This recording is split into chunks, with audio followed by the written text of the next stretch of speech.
বিঘ্ননাশক সিদ্ধিদাতা গণপতি বাপ্পার আগমনে আবারও ভরে উঠেছে ভক্তের হৃদয় আনন্দে। গণেশ চতুর্থী শুধু একটি উৎসব নয়, এটি আমাদের জীবনের নতুন সূচনা, আশা ও শুভ শক্তির প্রতীক। আজকের এই বিশেষ দিনে আমরা সকলেই প্রার্থনা করি যেন বাপ্পা আমাদের জীবনের সমস্ত বিঘ্ন দূর করে সুখ, শান্তি ও সমৃদ্ধি দান করেন। চলুন একসাথে দেখে নিই কীভাবে সহজভাবে ঘরে বসেই পালন করা যায় গণেশ চতুর্থীর পুজো। তো এখানে সবার প্রথমেই আমি পুজোর সামগ্রীগুলি একটি থালায় সুন্দর করে সাজিয়ে নিয়েছি। এবারে চন্দন পাটায় গঙ্গার জল দিয়ে চন্দন ঘষে গঙ্গার জল ও চন্দনের দ্বারা আমি পুজোর সমস্ত সামগ্রীগুলি শুদ্ধিকরণ করে নেব।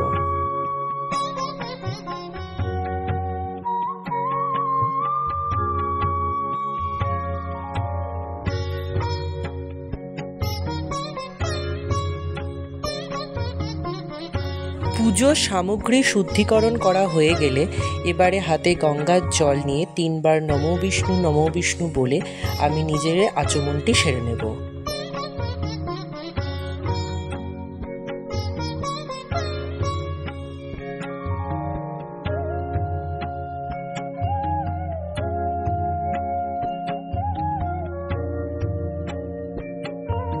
এখানে আমি আগে থেকে পুজোর জায়গাটি সুন্দর করে ধুয়ে মুছে আলপনা দিয়ে একটি চৌকি পেতে তার উপরে লাল রঙের আসন পেতে দিয়েছি। তার কারণ লাল রং গণেশজির অনেক প্রিয়, তাই আপনারাও চেষ্টা করবেন এই দিন লাল রঙের আসন পাততে, এতে গণেশজি খুশি হয়। এরপরে আমি গঙ্গার জল আর ফুলের পাপড়ির দ্বারা গণেশের আসনটি শুদ্ধিকরণ করে নেব। তারপরে আমি একে একে 3টি পান পাতা পেতে নেব, একটি গণেশজির জন্য আর বাকি 2টি ঋদ্ধি সিদ্ধি অর্থাৎ গণেশজির 2 পত্নীর জন্য। এবারে পান পাতার ওপরে একটু অখণ্ড আতপ চাল দিয়ে সবার প্রথমে আমি গণেশজিকে স্থাপন করে নিচ্ছি। এরপরে 2টি সুপারি নিয়ে তাতে মৌলি সুতো জড়িয়ে আমি গণেশজির 2 পাশে দিয়ে দিচ্ছি ঋদ্ধি ও সিদ্ধির স্বরূপ হিসেবে। এরপরে আমি গণেশজির উদ্দেশ্যে তেলের প্রদীপ আর ধূপকাঠি জ্বালিয়ে নেব। আপনারা এই দিনে ঘিয়ের প্রদীপও জ্বালাতে পারেন। প্রদীপ জ্বালানোর পরে সেই প্রদীপ আর ধূপকাঠি দিয়ে সবার প্রথমে আমি গণেশজিকে আরতি করে নেব, তারপরে আমি আমার পুজো শুরু করব।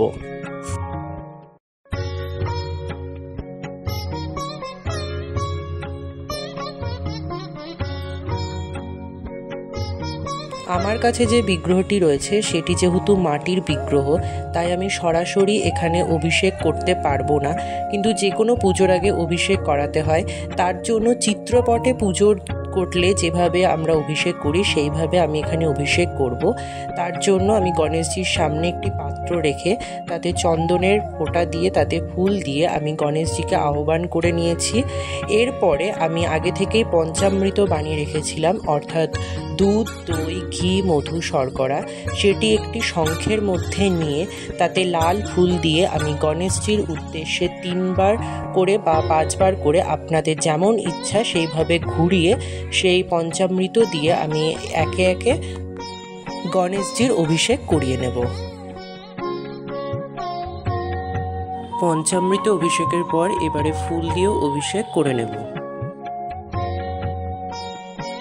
অভিষেক করানো হয়ে গেলে এবারে পাত্রটি আলাদা করে সাইডে সরিয়ে রেখে এরপর একটি পরিষ্কার কাপড় নিয়ে তাতে সুগন্ধি হিসেবে অগ্রু ও গোলাপ জল দিয়ে সেই কাপড়টি দিয়ে এই বিগ্রহটি আমি সুন্দর করে মুছিয়ে নেব। এরপরে আমি গণেশজিকে একটি লাল চন্দনের তিলক ও হলুদের তিলক পরিয়ে দেব। তোমরাও চেষ্টা করবে এই দিন গণেশজির পুজোতে লাল চন্দন ব্যবহার করতে, কারণ লাল চন্দন গণেশজির অত্যন্ত প্রিয়। এরপরে আমি গণেশজিকে একটি চন্দন সহযোগে মালা নিবেদন করে দেব এবং তারপরে ঋদ্ধি ও সিদ্ধিকেও আমি লাল চন্দনের তিলক ও হলুদের তিলক পরিয়ে দেব।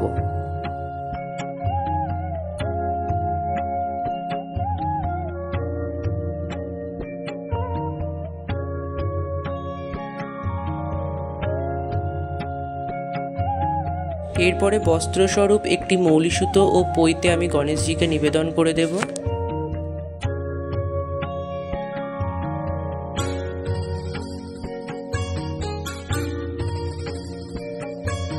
এরপরে আমি গণেশজির জন্য ঘট স্থাপন করব।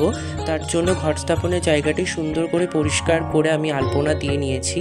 এরপরে ঘটে আমের শখা এবং ঘটের ওপরে আমি যে কলাটি ব্যবহার করব সেটিতেও আমি তেল হলুদের ফোঁটা দিয়ে নিয়েছি। তোমরা কলার পরিবর্তে এখানে শীষযুক্ত ডাব বা একান্তই যদি কিছু না পাও সেক্ষেত্রে তোমরা হরিতকীও ব্যবহার করতে পারো। তো সবার প্রথমে ঘট স্থাপনের জায়গাটি আমি গঙ্গার জল আর ফুলের পাপড়ির দ্বারা শুদ্ধিকরণ করে নিয়ে সেখানে আমি কিছুটি গঙ্গা মাটি দিয়ে দিলাম। তোমরা যদি গঙ্গা মাটি জোগাড় করতে না পারো তাহলে তোমরা যে কোনো ফুল গাছের মাটিও ব্যবহার করতে পারো। এরপরে সেখানে আমি কিছুটি ধান ছড়িয়ে দিলাম, তোমরা এর পরিবর্তে পঞ্চশস্য ব্যবহার করতে পারো। তারপরে জলপূর্ণ ঘটটি আমি এখানে স্থাপন করে দেব। ঘটের ওপরে একে একে আমের শখা এবং একটি পান দিয়ে দিচ্ছি, তাতে অবশ্যই আমি তেল হলুদের ফোঁটা দেব এবং তার উপরে একটি কলা দিয়ে দিলাম। তোমরা এর পরিবর্তে শীষযুক্ত ডাব দিতে পারো বা হরিতকীও দিতে পারো। এরপরে ঘটের ওপরে আচ্ছাদন হিসেবে একটি চেলি গামছা দিয়েছি এবং তারপরে একটি চাঁদমালা নিবেদন করলাম। এরপরে সম্পূর্ণ পুজোটি আমি ঘটেই করব, তার জন্য আমি হাত জোর করে গণেশজিকে আহ্বান করে নিলাম। এরপরে আমি পঞ্চদেবতার উদ্দেশ্যে অর্ঘ্য নিবেদন করছি। তার জন্য হাতে চন্দন সহযোগে ফুল ও বেলপাতা নিয়ে এতে গন্ধপুষ্পে ওং শিবাদি পঞ্চদেবতাভ্যো নমঃ এই মন্ত্র বলে আমি পঞ্চদেবতার উদ্দেশ্যে অর্ঘ্য নিবেদন করে দেব।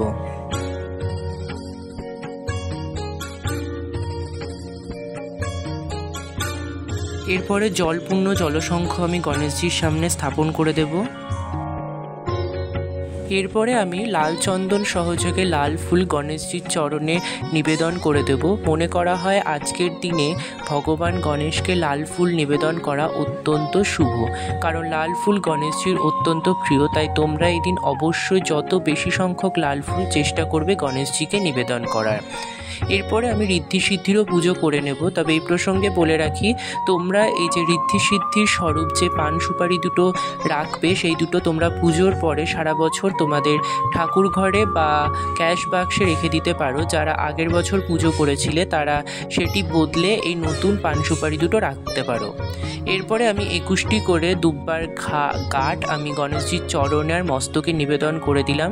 দুব্বা গণেশজির অত্যন্ত প্রিয়, তাই এই দিনে তাকে দুব্বা নিবেদন করলে তিনি অত্যন্ত প্রসন্ন হন।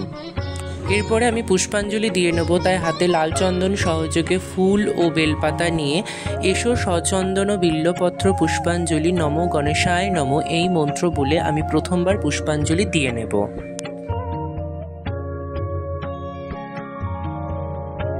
দ্বিতীয়বার পুষ্পাঞ্জলি দেওয়ার জন্য আবারও হাতে চন্দন সহযোগে লাল ফুল ও বেলপাতা নিয়ে এসো সচন্দন বিল্লপত্র পুষ্পাঞ্জলি নম গণেশায় নম এই মন্ত্র বলে আমি দ্বিতীয়বার গণেশজির চরণে পুষ্পাঞ্জলি দিয়ে নেব।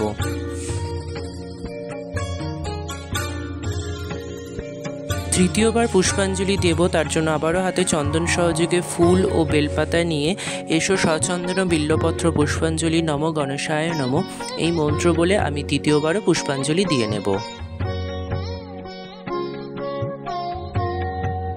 এরপরে হাত জোর করে আমি গণেশজির প্রণাম মন্ত্রটি বলবো। ওং একো দন্তং মহাকায়ং লম্বোদর গজাননম বিঘ্ননাশকরং দেবং হেরম্বম প্রণমাম্যহম। এরপরে আমি গণেশজিকে ভোগ নিবেদন করব। তার জন্য ভোগ নিবেদনের জায়গাটি গঙ্গার জল ও ফুলের পাপড়ি দ্বারা শুদ্ধিকরণ করে নিয়ে আমি ভগবানকে ভোগ নিবেদন করে দেব। যেহেতু আমি পঞ্চদেবতার পুজো করেছি তাই সবার প্রথমে আমি পঞ্চদেবতার উদ্দেশ্যে নৈবেদ্য নিবেদন করে দেব। এরপরে আমি যৎসামান্য ভোগ যা গণেশজির জন্য এনেছি সেটিও আমি গণেশজিকে নিবেদন করে দেব আর দেব পান করার জন্য 1 গ্লাস জল। এরপরে হাত জোর করে আমি গণেশজিকে আমার পুজো গ্রহণ করার জন্য অনুরোধ করব, তিনি যাতে আমার এই সামান্য পুজো গ্রহণ করে নেন। সবশেষে ধূপ প্রদীপ দ্বারা আরতির মাধ্যমে আমি আমার আজকের পুজো সম্পন্ন করব।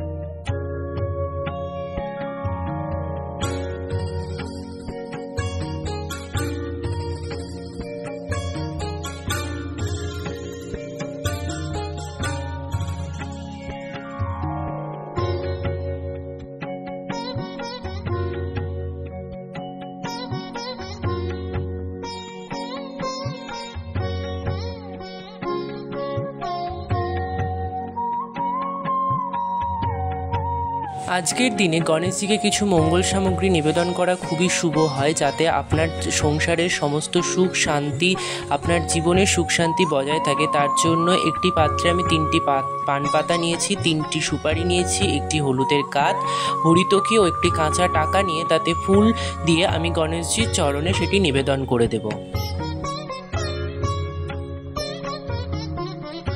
বিঘ্নহর্তা শ্রী গণেশের পুজো আমাদের জীবনের সকল বাধা বিপত্তি দূর করে সুখ সমৃদ্ধি ও জ্ঞানের আলোর পথ দেখায়।